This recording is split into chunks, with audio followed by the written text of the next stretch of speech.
hope you all have had a happy New Year's. It is now January 1st, 2025. We are now officially halfway through the 2020s.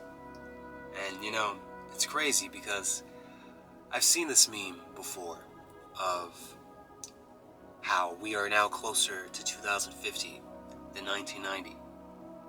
But you know, once we make it more than halfway through this year, by the end of June, we will also be closer to 2050 than 2000. And it just goes to show that we're getting older, and that whatever it is that we're doing in life, we need to cherish it with every ounce of our heart, so that it doesn't just go by in a snap. Now, I want to be honest with all of you. I had already been recording before this, but there are so many things that I can talk about where I will literally just be sitting here forever, talking for hours. But I want to keep this short and simple for all of you guys, because what I was trying to talk about in the video that I recorded previously for this vlog are things that either number one, would be boring to people, number two, wouldn't be applicable to people, and number three, again, it would just make the video too long. And I just want to make this vlog short and simple. So, we're starting this year off right now, ladies and gentlemen, at 756 subscribers. I want to thank all of you that have brought me this far, because now I've been doing YouTube for 5 years. It will be exactly 5 years on the 24th of this month. And with me having done YouTube for that long now, it's made me realize that I've come too far to quit now. And I'm not saying that I had any plans of doing so, but if I was going to have quit, I should have already done it by now. But that's not going to happen.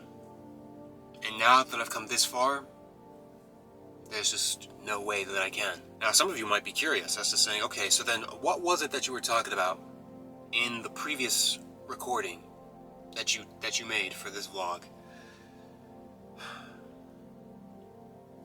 I'm gonna try to explain it in the best way possible. You see, this kind of ties in with my recap. For those of you that watched my recap last year, of my 2024 recap, there are certain things. You see, now that I've said that I've been doing this for 5 years, I'm not just simply saying that for fun. Like, there is actual significance with doing something for that long, for half a decade of your life now, with this many years of doing YouTube. That means that I have experience. And with experience comes knowledge. You become aware of certain things that you weren't aware of for all this time. Certain concepts, certain mindsets, certain principles that need to be followed in order to know the direction that you want to take as a YouTuber. I'm genuinely not trying to gatekeep any of you guys from the knowledge that I have. But at the same time, I don't want to say that in a way where it's like, oh wow, so like you're saying you're so smart, oh my god, wow, look at you being all high and mighty. But there were 5 things that I was trying to talk about. And just one of those things I had already been talking about for 25 minutes. Now, I'm not going to say that it would have taken me 25 minutes for each of those points, but it definitely wasn't going to be 5 minutes for anything else. If I had kept on going, I would have been recording for an entire hour. And so far I've already been recording for 6 minutes. And so I realized that I don't need to explain everything that I've learned, to explain everything that's in my mind, because there's just too much that I've learned now on YouTube. But at the same time, there is a possibility that everything that I've learned could be wrong. But I'm willing to take that risk. Because that is just something that you have to do in life, with whatever it is that you're trying to go for. There are always going to be risks. But you can't let those risks stop you. And I'm not going to let those risks stop me. I'll at least say this. The 5 things that I was trying to talk about was understanding the trends on YouTube. Understanding the market economy. The market economy being the market, the consumer, and the producer. And how in YouTube, if you were to try to apply that example specifically onto YouTube, with me as a gaming YouTuber, the market would be the indie games, the producer would be the YouTuber, and the consumer would be the viewer. And how now, after doing this for 5 years, I have understood the market economy as well, especially after being motivated to do so, after seeing the success of new people like Queso, and seeing how was it that they became successful in such a short amount of time, and I've been doing this for so long and they got nothing out of it.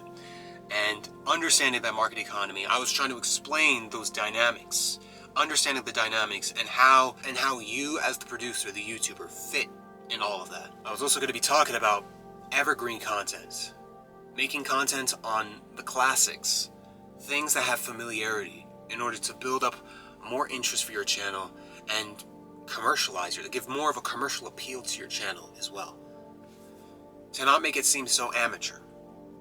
And then number 3, I was going to talk about the reputation of YouTubers and how that helps them maintain their success, because they're creating a legacy.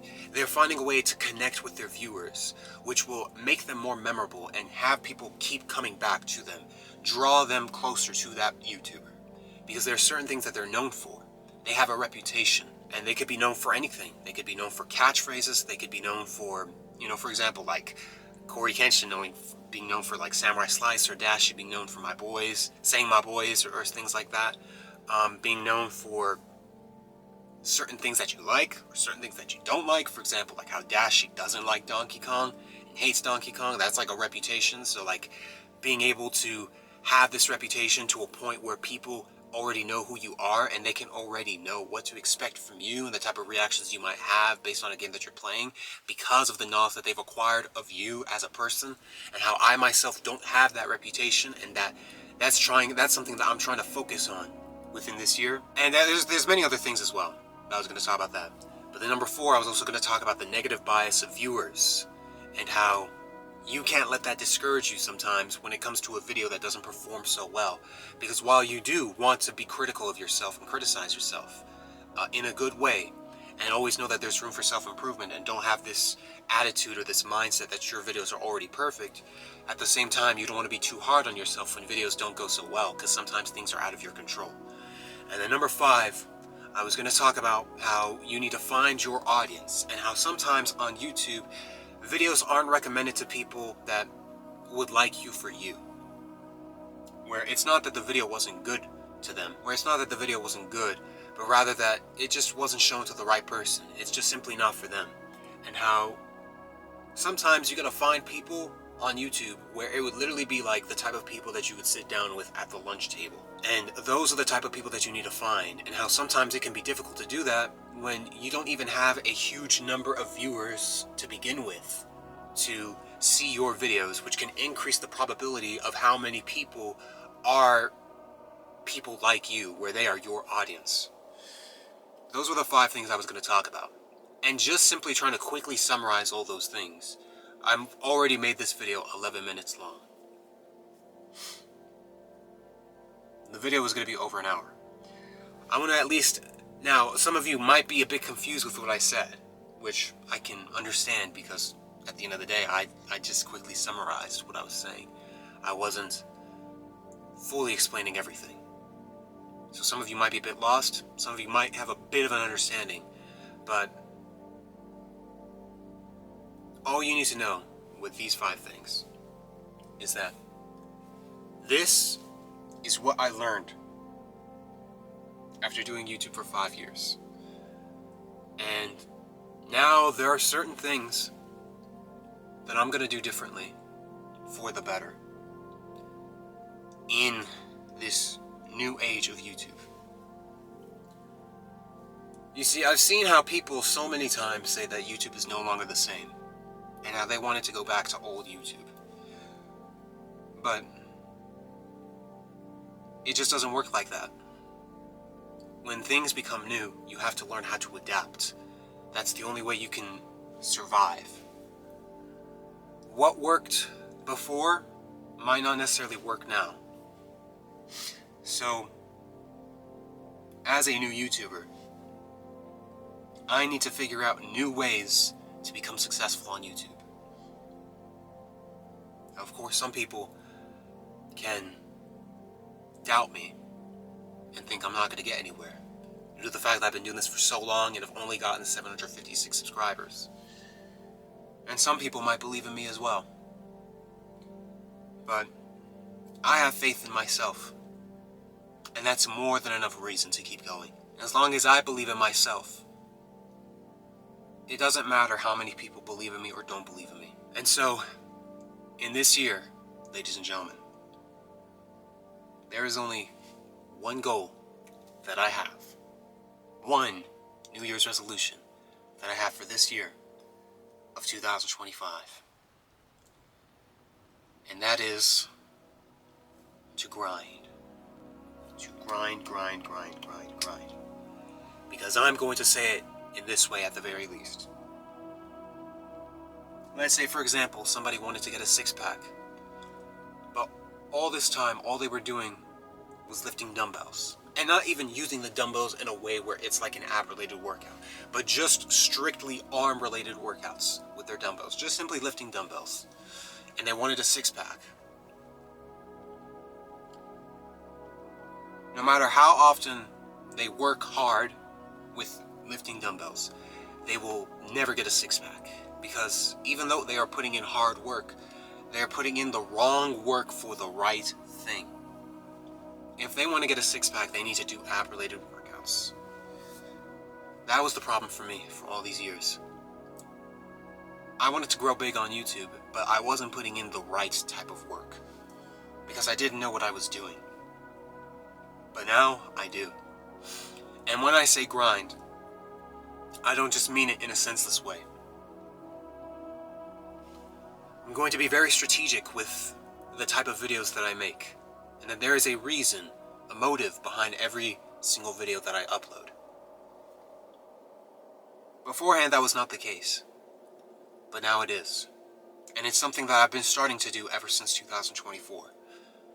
That's the reason why I'm playing these very specific games that I've been playing ever since I came back onto YouTube at around April 2024. And it's partially due to these 5 things I was talking about, but again, it'd be too much for me to talk about.